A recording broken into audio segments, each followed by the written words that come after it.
Dust swirled across the lonely road outside Redstone County, a desert town carved from stubborn grit and old cattle bones, where the sun scorched the earth like an angry blacksmith branding a runaway steer, and life moved slow enough for tumbleweeds to gossip as they rolled along. Along that very road sat an old man, hair whiter than winter cotton and boots cracked like a forgotten creek bed, leaning against a rusty milestone as if it were the last friend who hadn't turned its back on him. His head drooping low, sweat slipping from his brow, and his breathing shallow enough to be mistaken for the quiet sigh of death itself, yet wagon after wagon clattered by without so much as a side glance, folks too busy protecting their own stories to wonder how the old man's chapter had broken. This wasn't a place known for charity. After all, Redstone folk believed in the harsh school of, each man for himself, and no one suspected that this weary-looking stranger had once stood beside power in marble halls. No one imagined he had once shaken hands that controlled rifles and railroads. No one had the slightest clue that the man wilting by the roadside was, in fact, the father of Governor Theodore Blackwell, the most feared and respected leader in the territory, the man whose signature determined prosperity or starvation for thousands. Yet here his father lay forgotten like a dog-eared newspaper after the headlines faded. The old man whispered a name to no one, Theo, as if the wind itself might carry his plea home, but only the rattle of carriage wheels answered until at last a lone horseman approached, a young cowboy no older than 20, sun-browned skin glowing with the fearless confidence of someone who hadn't lost enough yet to understand what the world could take from you. His hat tilted back, eyes sharp as cactus needles, a rope coiled neatly at his hip, and as he slowed his horse near the milestone he noticed a frail hand twitching in the dust. Curiosity struck like lightning, and he swung down with a grace that spoke of years spent in the saddle, boots landing soft in the sand, and he crouched beside the old man, brushing away dirt from the stranger's shirt. "Sir, you okay?"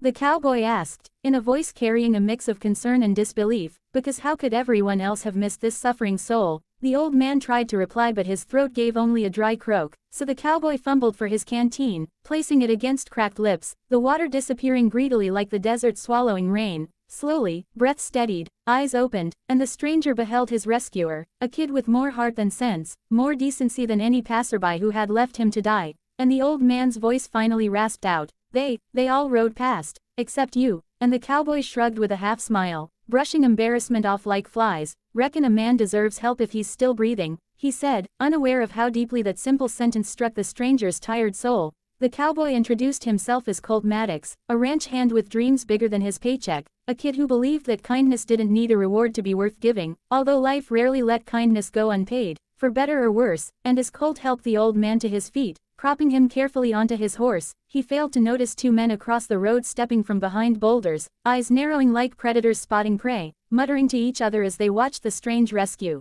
"That's him. Looks like the old man finally crawled out of his hole," for trouble had been hunting the governor's father like a wolf stalking a wounded elk, and the fact that Colt had stumbled into this mess meant the wolves were now looking at him too. Night washed over Redstone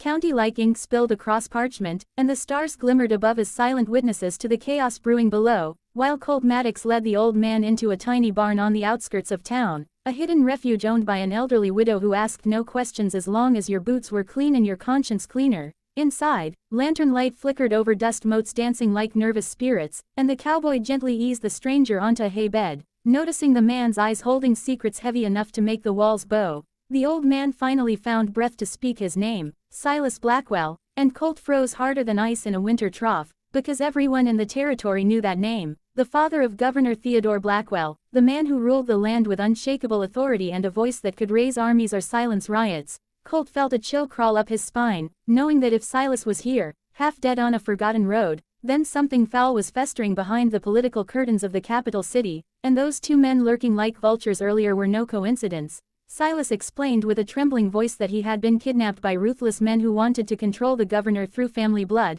plans of extortion, manipulation and power tangled in a wicked knot, and he had escaped only because he knew the secret footpaths of this territory better than his captors imagined. The governor, his own son, hadn't been informed yet, because Silas feared letting the villains know he had slipped their grip, but now his enemies likely stalked every shadow from here to the mountains, and Colt realized he had picked up trouble bigger than Texas thunder, the sort of trouble that crushed ordinary men into dust. Silas grabbed Colt's wrist with frail strength, his eyes fierce beneath wrinkles. "Boy, I need you to deliver a message to Theodore. Tell him the danger isn't at his doorstep, it's already in his house," and that sentence fell between them like a rattlesnake ready to strike. Colt's heart pounded against his ribs, torn between loyalty to justice and fear for his own hide, yet courage grew inside him like wildfire hungry for dry brush, because he had seen too many good folks ignored like garbage, too many decent souls walked past like the old man on that road, and if he could help someone who once commanded power but now needed simple kindness, then maybe he could help more than one life with a single brave act.